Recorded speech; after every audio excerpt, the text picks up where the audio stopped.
부담스럽게. 하나는 약간 이제 개발 경제학 얘기가 좀 일부 있는 것 같아요. 그 전체에 깔려 있는 것 중에 하나가 개발도상국의 저임금 노동 문제를 어떻게 볼 거냐. 그런 거는 이제 선진국에서 얼핏 생각하기에는 안 하는 게 좋다고 보여지지만 그게 이제 그분들의 현재적인 조건보다는 개선되는 경우가 더 일반적이기 때문에 선진국의 시각에서 저임금 노동이고 개발도상국에서 시각에서는 빈곤보다 좋은 저임금 노동이 되는 거죠. 그런 거는 이제 약간 경제학적으로 논쟁이 좀 끝난 사안으로 봐야 되고요. 뭐 크루그마 같은 사람도 이제 그런 거에 대해서 당연히 이제 그래서 개도국에서의 저임금 노동이나 아동 노동으로 만든 거를 구입하지 않는 것보다 구입하는 게 좋다. 그래서 그거는 큰 틀은 또 수요 공급의 원리가 작동을 하기 때문에 선진국의 시각으로 볼 문제가 아니라 거기에 이제 현재적 시각으로 보는 게 실은 휴머니즘 관점에서 좀 더 맞다. 이런 거가 있고요. 그다음에 석유가 고래를 춤추게 한다류는 대체물질 개발이라는 것도 다 논리적으로 맞는 말이고, 그리고 그래서 뭐 후진국의 경제 발전이 도움이 된다. 대표적인 게 산림 파괴 같은 거죠. 그래서 이제 그건 지난번에 나왔던 얘기죠. 뭐 그런 건 다 맞는 말이고, 그다음에 원자력 문제에 좀 보면은 이건 약간 여담인데 제가 이제 국회에서 보좌관할 때 2013년도에 그 후쿠시마 원전이 2009년이었죠. 9년. 아니요, 11년. 2011년에 후쿠시마 원전이 있었고 19대 국회가 2012년이었고 2013년에 제가 그 국정감사를 준비하면서 저희가 이제 국무총리실이 포함돼 있어가지고 국무총리실은 이것저것 아무거나 다 할 수 있는 그 피감기관이거든요. 그래서 제가 그 일본산 그 수산물로 제가 이제 국정감사 한바탕 해보려고 제가 직접 가락동이랑 노량진이랑 강서구에 수산시장을 가서 그리고 그나마 이제 그 일본에서 방사능 오염 가능성이 제일 높은 걸 샀어요. 직접 가가지고 제가 사서 그때 이제 환경운동 쪽에서 그 우려를 제기했던 분들이 있거든요. 그래서 그거를 그 사람은 거의 약간 이건 반드시 나온다 해가지고 제가 했어요. 그래서 이제 막 사가지고 이제 그 방사능 측정을 했죠. 근데 이제 건강에 해롭지 않은 걸로 나왔어요.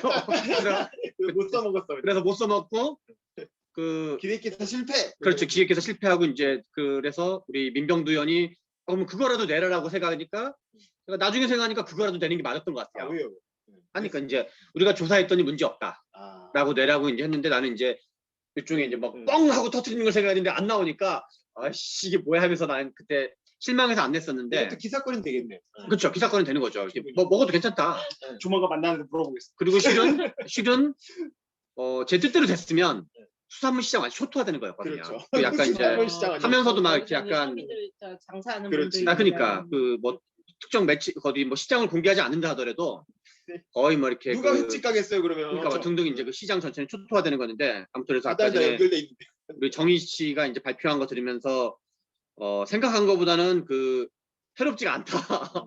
최소한 수치상으로는 그런 게 있고 또 하나는 원자력 문제는 되게 이제 아까 탈원전 독일 탈원전 얘기만 우리 뭐 몇 차례 했던 얘기인데 독일이 탈원전을 한 대가가 뭐냐면 러시아에 대한 의존도였어요.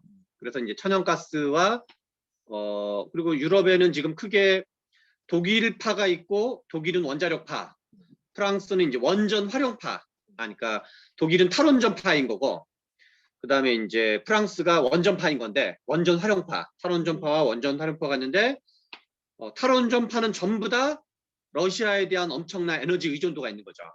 그래서 러시아의 천연가스와 러시아의 석유를 대량으로 이제 구매를 하고 있고 그래서 지금 제가 방금 카톡에 올렸던 그 그래프가 하나 있어요. 우리 단톡방에 올렸던 그래프가 하나 있는데 이게 오늘 홍춘욱 박사가 올린 페이스북에 올린 그래프인데 이거죠. 예, 금액으로 이제 한 거예요. 금액으로 파란색이 그러니까 이제 파란색이 수입. 독일이 러시아에서 수입하고 있는 가격 기준, 물량 기준이 아니라 이게 뭐 항목까지는 안 나왔는데 분명히 10중 8구 에너지 가격일 거예요.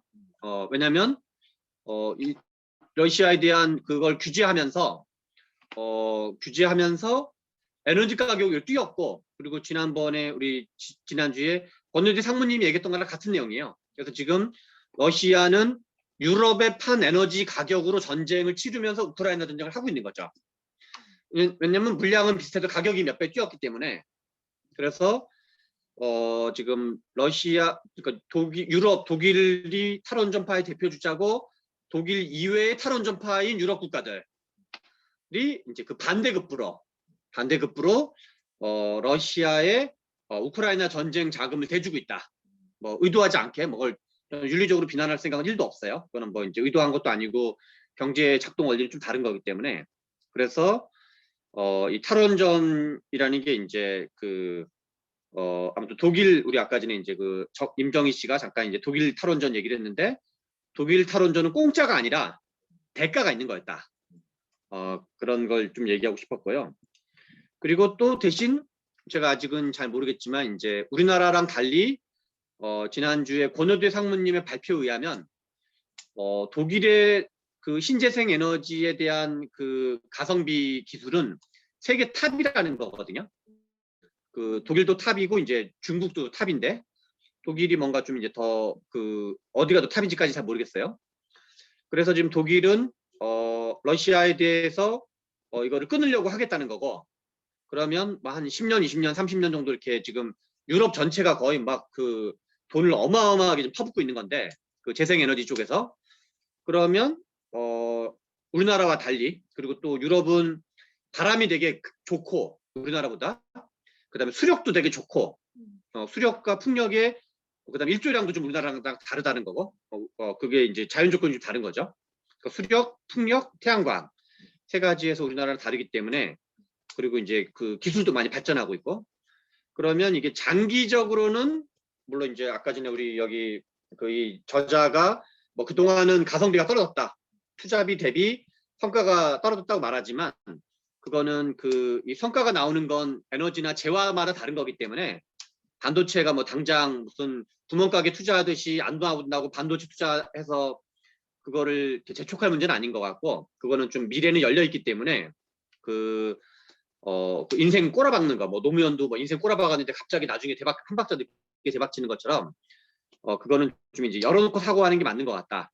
그래서 단기적으로는 탈원전의 대가로 러시아한테 돈을 퍼주고 있는 거고, 러시아의 에너지를 의존하고 있는 거고, 어떤 이제 좀 지금 단기적으로는. 그러나 이제 장기적으로 보면은 뭔가 이렇게 또 다른 어떤 이제 출구가 나올 수 있는 측면이 있다. 그래서 크게는 우리가 이제 공부를 한 거죠. 석탄 에너지가 있고, 석유 에너지가 있고, 천연가스 에너지가 있고, 그게 이제 크게 세 덩어리가 있고, 또 하나가 이제 신재생 에너지가 있고, 신재생 에너지는 뭐 풍력, 수력, 태양광이 있고, 또 하나가 이제 원자력 에너지가 있는 건데, 어차피 지금 전 세계적으로도 그렇고 우리나라도 그렇고 석탄, 석유,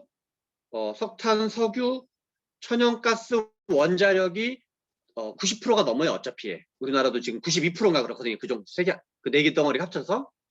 그래서 단기에 원자력을 없애는 건 불가능해요. 일단 단기에, 여기서 단기란 30년 안에 없애는 거 제가 보기엔 불가능한 것 같아요. 한 30년에서 50년을 없애는 거는.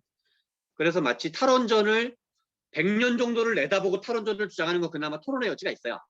근데 한 뭐 20년, 30년, 40년을 탈원전하고 주장하는 거는 제가 보기엔 약간 그는 이제 산업을 멈추자, 우리 이제 약간 이제 농촌 시대로 돌아가자, 뭐 이렇게 약간 이제 산업화 이전 시대로 돌아가자를 말하는 것처럼 좀 되게 무책임한 주장을 생각을 해요.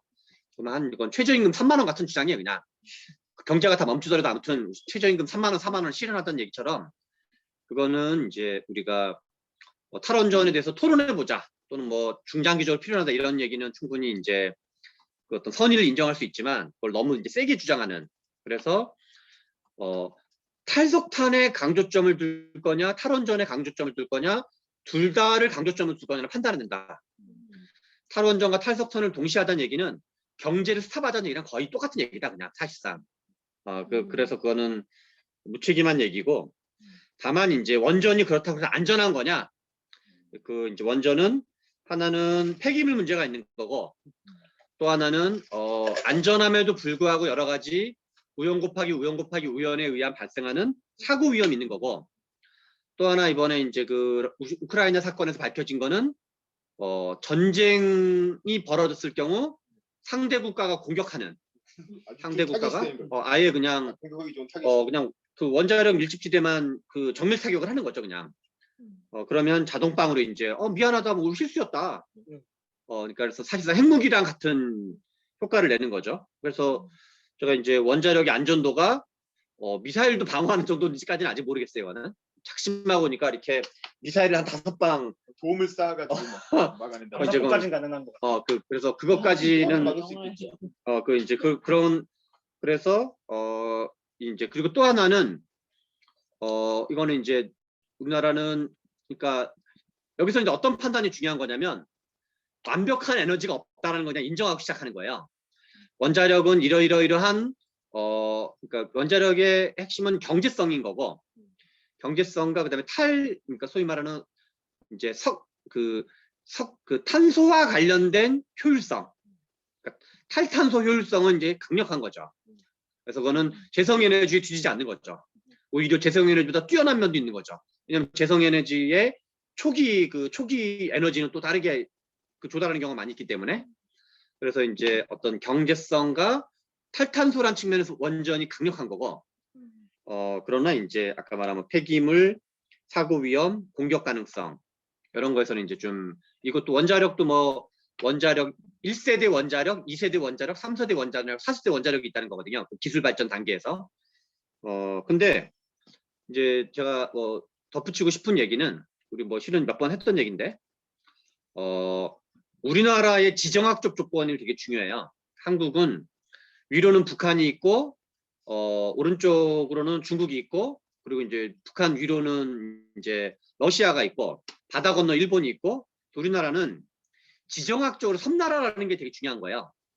그리고 우리나라는 일조량과 풍력과 수력 모두 수력은 좀 다를 수 있을 것 같아요. 풍력도 이제 해상 풍력이 있고 뭐 육상 풍력이 있다는 건데 해상 풍력은 좀 다를 수 있는 건데 유럽에 비해서 우리나라는 바람이 적고 일조량이 적고 그리고 그러니까 섬나라이기 때문에 에너지 자립 문제가 발생하는 거예요. 그래서 우리나라가 에너지를 자립을 하려면 그 신재생만으로 가능하지 않다는 거예요. 그 우리나라 그냥 지리적 조건과 지정학적 조건 자체가 그래서 약간 이제 그 예비 에너지 또는 에너지 포트폴리오 관점에서 이제 그 식량 자급률이 중요하면 에너지 자급률이 중요하면 에너지를 자급할 방법이 신재생도 그거는 그거대로 발달시킨다는 걸 전제하더라도 일정 정도 에너지 원자력 비율이 불가피한 거죠. 그래서 유럽 전체가 그러니까 전 세계 경제 한 20 내지 25%를 유럽 경제가 차지하고 있는데 자기네들끼리 서로 에너지에 대한 분업 구조를 이루고 있는 거예요. 분업 구조 앤드 협업 구조를. 근데 그런 게 전혀 없는 우리나라가 유럽을 그런 차이점을 고려하지 않고 유럽을 함부로 흉내내면 그냥 망하는 거죠. 그래서 그 이제 우리가 그런 것까지 염두에 두면서 이제 참고할 건 참고하면 됐지만 그리고 저는 이제 또 약간 마지막으로 제가 이제 최근 몇 년간 이제 그 과학사 공부를 좀 재밌게 했었는데 그래서 E는 MC 제곱, 이제 아인슈타인. 그래서 E는 MC 제곱이라는 게 실제로 과학책을 보면 동전 하나가 그 도시 하나의 이 MC 제곱에서 C가 가속도잖아요. 그 빛의 속도, 빛의 속도의 제곱의 에너지가 있는 거거든요.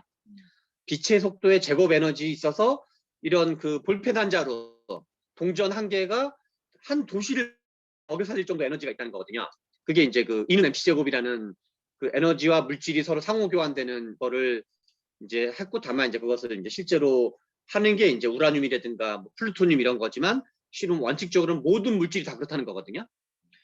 근데 이번에 이제 러시아가 이번에 그 우크라이나 전쟁이 그래서 러시아의 우크라이나 침공에서 보여주는 게 뭐냐면 러시아의 전쟁 능력이 엉망진창이라는 거예요. 그러니까 그 군대 새끼들은 다 돈 빼먹는 이라고 그 돈을 다 빼먹어가지고 부패가 너무 심해가지고 그 돈을 써도 그게 다 이제 어떤 무기로 제대로 가지도 않고 도중에 다 빼먹고 전투 의지도 별로 없고 군사 기강도 엉망진창이고 참고로 우리나라가 국가 GDP가 세계 10위가 대한민국이고 러시아가 세계 11위예요. 근데 러시아는 제조업 역량이 되게 약해요.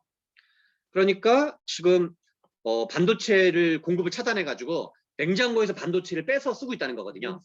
냉장고라든가 가전제품에서 반도체 빼가지고 그 대체 그 반도체 쓰고 있다는 거거든요. 지금 러시아가.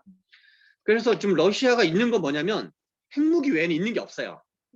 그러니까 러시아가 군사 강국이라는 거는 핵무기 5,500개가 있다는 거. 그리고 원래는 이라크 전쟁 때 미국이 초토화시킨 게 뭐냐면 공중전으로 완전히 제압을 한 거거든요. 그래서 공중전만 몇 주간 1주, 2주를 공중전으로 한 다음에 지상전이 파격되는 해가니까 이게 게임이 안 되는 건데 지금 러시아는 여전히 제공권을 장악을 못했어요. 왜 그런지 잘 모르겠어요. 그래서 그런 거를 뭐 누구 말로는 그렇게 훈련해 본 적이 없대요, 러시아는.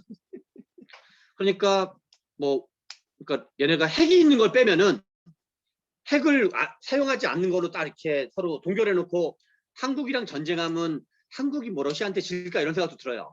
그냥 그 핵이 없는 걸 전제하고 붙으면 왜냐면 거기 엉망진창이니까 그 명령체계라든가 등등이 전반적으로 엉망진창이니까.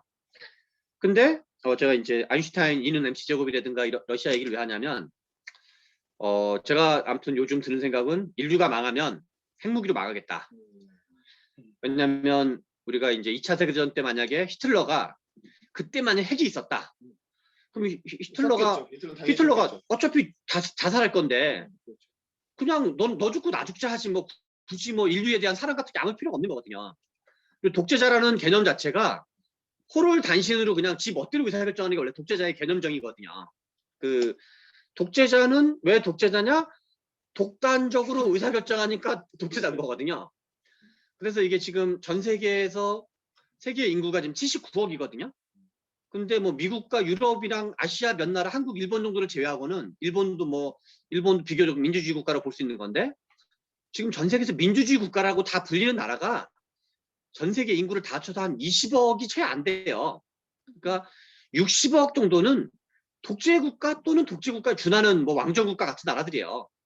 그래서 물론 이제 왕정국가 중에서도 약간 책임감 있는 왕정국가, 뭐 사우디아라비아라든가 뭐 또 터키 아무튼 이런 왕정국가 중에도 뭔가 책임감이 있고 어떤 그다음에 이제 이런 게 있지만 군부 정권이어도 또 뭔가 인류에 대한 책임감이 있는 군부 정권이 있지만 근데 씨발 그냥 다 죽어버려 해서 단추 눌러버리면 야 이번에 그냥 우리 영국 그래서 지금 핵무기 있는 나라가 소위 말하는 자유민주주의 국가 중에는 핵무기 있는 나라가 몇 나라가 없어요. 지금 미국이랑 영국이랑 프랑스 5나라가 어디 얘기하는 거야, 김한재 씨? 나머지 5나라? 아니 핵무기 있는 나라 중에 자유민주주의 국가가 몇 개 없어요. 음. 그래서 미국, 영국, 프랑스밖에 없어요. 음. 이스라엘은 쥐들 맘인 거고, 그 나토도 아니에요. 그리고 이스라엘은 그리고 파키스탄이 있고 인도가 있고, 그다음에 중국이 있고 북한이 있고, 그다음에 이제 그런 거지 지금 러시아가 있고. 그래서 만약에 프랑스에서 이번에 그 누가 르펜이 당선되고, 그래서 프랑스에서 르펜이 당선되고 미국에서 트럼프 당선된 다음에 트럼프가 나토 탈퇴하고 그러면은 르펜이랑 러시아가 영국만 먼저 쳐버리면 핵무기 있는 영국만 먼저 쳐버리고 미국은 불개입을 선언하면 유럽연합 전체가 초토화되는 거야 그냥. 그래서 러시아가 먼저 그냥 그 주요 국가에다가 그 제조업 강국인 독일에만 핵을 쏴버리면 유럽연합은 쪽도 못 써요. 그냥 제가 보기에는 그냥 어차피 5천 개 있는데 그 중에 한 1,000개 써도 아무 상관이 없게도 그래서 4,000개 남거든요. 그래서 제가 보기에는 아무튼 저는 뭐 이렇게 그 제가 현재까지 공부한 걸로는 기후 변동이 있다는 건 확인했으나 기후 위기가 탄소 때문이라는 건 여전히 저는 아직 궁금증이 안 풀렸어요. 기후 변동 이게 장기 경기 변동처럼 인류 역사의 장기 트렌드로 저희 기후가 변동한다는 주장이 있는 거거든요.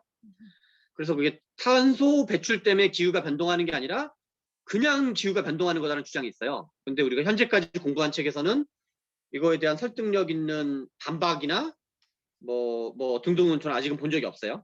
그래서 기후 위기로는 아직은 제가 수긍이 안 되고, 근데 괜히 이제 기후 위기론 얘기하면서 그 물가는 잔뜩 올려놓고 그 자유민주주의 국가들은 정치 불안은 잔뜩 지금 인플레이션 때문에 정치 불안 해가지고 권위주의 국가들의 정치적 입장은 커지고 있고, 그래서 이게 지금 잘하고 있는 건가?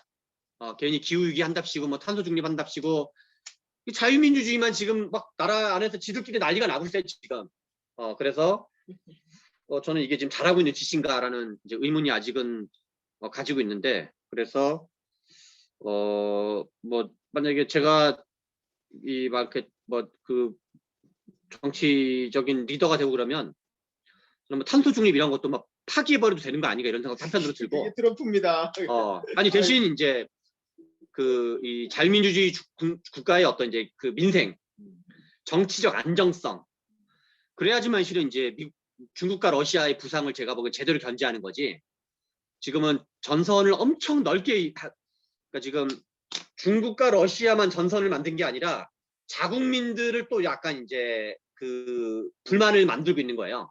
자국민들에 대한 불만을 막 조직하고 있는 꼴이어서 그런 좀 어떤 정치적 지혜로움, 뭐를 진짜 주된 타겟으로 할 거냐. 근데 물론 그런 기후 위기론에 대한 게 사실이든 아니든 하니까 어마어마한 지금 재생에너지 투자를 하고 있는 거죠. 전체적인 유럽은 사실이에요. 그 책에서는 일반적인 과학자 얘기 따왔다고 하는데 네. 책 얘기하고는 다르게 일반적인 과학자들 월스트리트가 바보겠어요. 일단은. 아니 저는 뭐 원래 네. 아무도 안 믿기 때문에 자, 알겠습니다. 네. 알겠습니다. 이상입니다. 네, 감사합니다. 자, 오늘은 이걸로 마무리하고 우리 단체 사진 찍고 마치겠습니다. 이쪽으로 좀 와주세요. 우리 민지용 비서관님 저 뒤로 와주시면 될 것 네네. 같고요. 우리 책을 한 권씩 이렇게 우리 민 비서관 이것도 네, 저 네. 패드 일로 와요. 거기서. 사진을 찍을 수가 없어요. 저는 이북인데 상관없을까요? 편한 대로 해, 편한 대로. 저도 이북이에요. 좋을 대로. 임정희님하고 박희재님도 가능하시면 비디오 잠깐만 켜주시고요. 가능하시면 네. 비디오 잠깐만 켜주세요. 자, 하나, 둘, 셋.